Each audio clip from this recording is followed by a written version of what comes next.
Praise the Lord. Praise the Lord. Hallelujah. Hallelujah. യേശുവേ നന്ദി, യേശുവേ നന്ദി, യേശുവേ ആരാധന. യേശുവേ ആരാധന. ഈ വചനം ശ്രവിക്കുന്ന പ്രിയമുള്ള സഹോദരി സഹോദരന്മാരെ, പ്രിയ കുഞ്ഞുമക്കളെ, പ്രിയ മാതാപിതാക്കളെ, ഇന്ന് നാം ധ്യാനിക്കുന്നത് വലിയ അഭിഷേകം തരുന്ന ഒരു വചനമാണ്. പൗലോസ്ലീഹ പറയുന്ന നമ്മയൊക്കെ ഐക്യത്തിൽ കൊണ്ടുപോകുന്ന ഒരു ശക്തിയെക്കുറിച്ച് പൗലോസ്ലീഹ പറയുകയാണത്. ആ ശക്തി മറ്റൊന്നുമല്ല, സ്നേഹമാണ്. അപ്പോൾ പ്രിയമുള്ളവരെ, ഈ സ്നേഹത്താൽ കോത്തുനിൽക്കപ്പെട്ട മണികളെ പോലെ ഒരു കുടുംബാംഗങ്ങളാകണമെന്ന് പൗലോസ്ലീഹ ആഗ്രഹിക്കുന്നുണ്ട്. കുടുംബാംഗങ്ങൾ മാത്രമല്ല, ലോകം മുഴുവൻ ഈ സ്നേഹത്താൽ ഒന്നിക്കപ്പെടണമെന്ന് ദൈവം ആഗ്രഹിക്കുന്നുണ്ട്. ഈ വചനഭാഗമാണ് നിങ്ങളുമായി ഇന്ന് പങ്കുവയ്ക്കുന്നത്.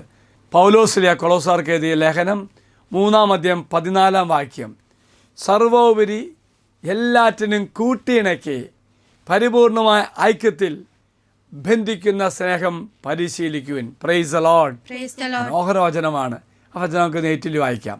സർവോപരി എല്ലാറ്റിനെയും കൂട്ടിയിണക്കി പരിപൂർണമായ ഐക്യത്തിൽ ബന്ധിക്കുന്ന സ്നേഹം പരിശീലിക്കുവിൻ.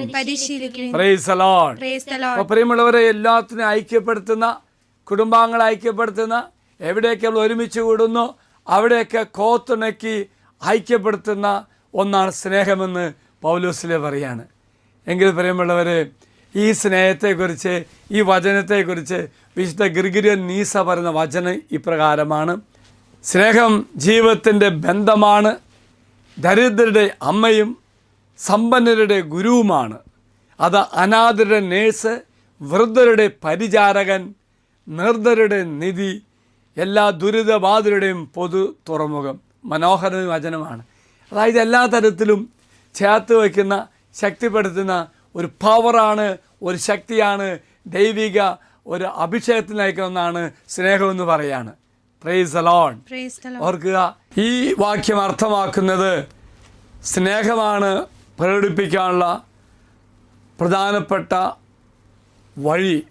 അത് മറ്റ് മനോഭാവത്തേക്ക് എല്ലാം മറികടക്കുന്നു എന്നാണ്. വീണ്ടും മറ്റു വചനം പറയുന്നത് സ്നേഹമാണ് ധരിക്കുവാൻ പറ്റിയ ഏറ്റവും വലിയ വസ്ത്രം.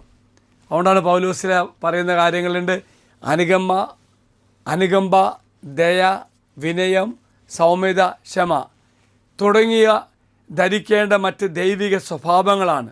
ഏറ്റവും മനോഹരമായ ജീവിതത്തിൽ സ്വന്തമാക്കേണ്ട, അനുഭവമാക്കേണ്ട ഒന്നാണ് സ്നേഹം. ഇപ്പോൾ ദൈവികമായ വസ്ത്രധാരണം പൂർത്തിയാക്കുന്ന അവസാനത്തെ വസ്ത്രമാണ് സ്നേഹമെന്ന് പറയുമ്പോൾ ആ സ്നേഹത്തിൻ്റെ ആഴം നമുക്ക് തിരിച്ചറിയാൻ സാധിക്കും. ഈ സ്നേഹത്തെക്കുറിച്ച് പറയുന്നത് സ്നേഹം നിരുപാധികമാണ്, നിരുപാധിക സ്നേഹത്തെ പ്രതിനിധീകരിക്കുന്നു.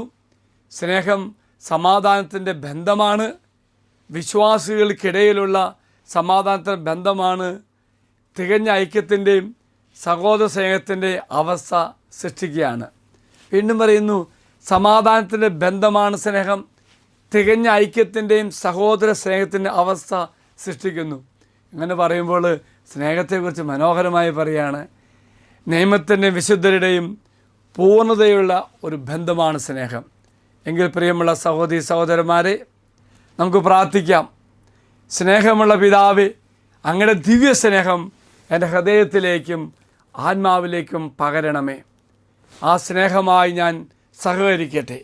ഈ വിധത്തിൽ എല്ലാ പുണ്യങ്ങളിലും പൂർണ്ണത കൈവരിക്കുവാൻ എന്നെ അനുഗ്രഹിക്കണമേ.